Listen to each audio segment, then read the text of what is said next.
So this is very difficult and complicated, so I will try to simplify as much as possible because it's very murky.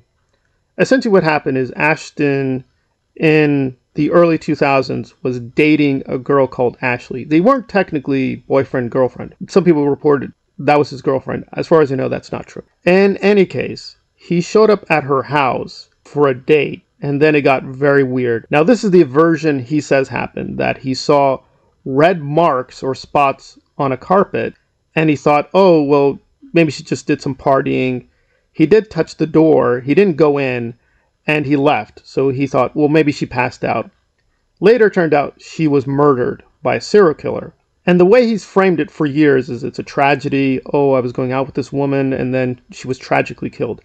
That's not what happened. This is from Aaron, who's followed this case closely, and he's gotten confirmation from the LAPD that no, he lied.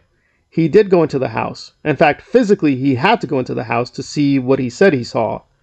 But he's been lying for years. However, he had to testify in the case of the serial killer.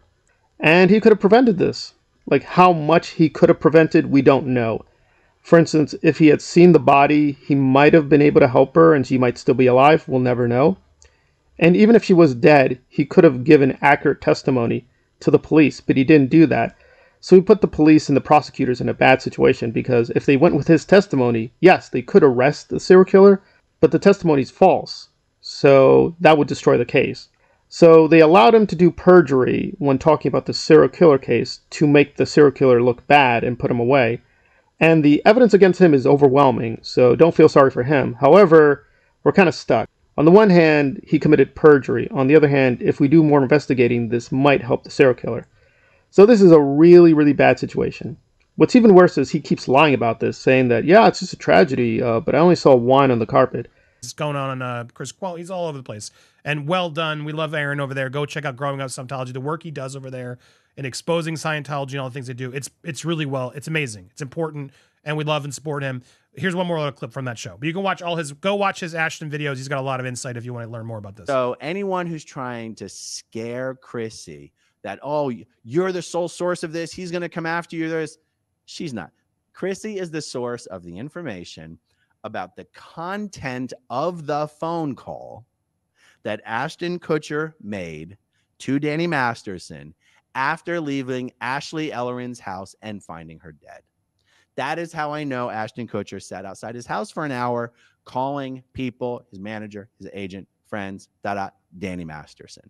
That is how I know that instead of calling the police, Ashton took the advice of his team and the advice of Danny to go to the party by yourself.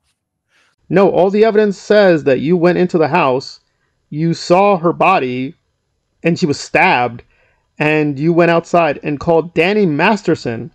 He called his manager, Danny, and the Scientologist and said, okay, I've got this crisis. How do I handle this? And they told him, listen, did you do anything? Well, no, I didn't. Okay, go to the party, because he was going to a party that night. Go to the party, act dumb, contact the police later and be like, yeah, oh, I don't know what's going on here. I don't know. I'm just very confused. I'm very traumatized. He's not traumatized. And we have direct evidence and direct testimony, because one of the Jane Does that Danny assaulted, she was there. She overheard that conversation. So she knows for a fact, no, I heard you talking to Danny. You weren't traumatized. You weren't like, oh my God. You were trying to manage the situation. You were concerned with your public image.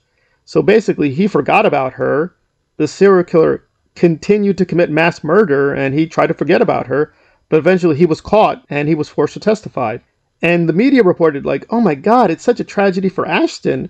No, it's not a tragedy for Ashton. It's a tragedy for Ashley. It's a tragedy for those victims, but it's not a tragedy for him. It was just a public relations nightmare, and he was like, okay, we're going to forget about all this. I don't want to be linked to the scandal. I'm going to continue to party and hang out with the Scientologists. And it gets even worse, because now there's an old interview from James Corden where apparently publicly he admitted that he and Danny were stripping and taking photos of one another. So basically, while these women were being hunted down by a serial killer, he was having some good times getting naked with Danny Masterson. So does that mean he did the character letters because he was being blackmailed by Scientology or Danny? We'll never know. But I suspect he didn't want to do it, but he was kind of in a no-win situation because they could expose him on many issues. And probably this is the worst thing he's done, but who knows? Maybe he's done even worse things. But for the public record, apparently no. He committed perjury, and it was allowed, but it was allowed because they had no good choices. If they didn't allow perjury, the serial killer might get off. And that's Ashton Kutcher. He didn't hurt these women directly. I want to be clear. He didn't kill anyone, as far as we know, but he did technically help a serial killer just to maintain his public image. And that's who Ashton Kutcher is, the helper of serial killers. LAPD did catch the guy that they believed was the killer. They couldn't prosecute him. The defense would have made mincemeat out of the prosecution because here you had Ashton Kutcher found guilty. I know that's not the right words to be used. He wasn't found guilty. Determined by the investigators to have been lying about his presence at the crime scene. The full Kutcher. Yeah. No, you have 0 pictures of the full Kutcher. Okay. Well, it's funny you should say that because no. Oh, man. We do have a picture of you.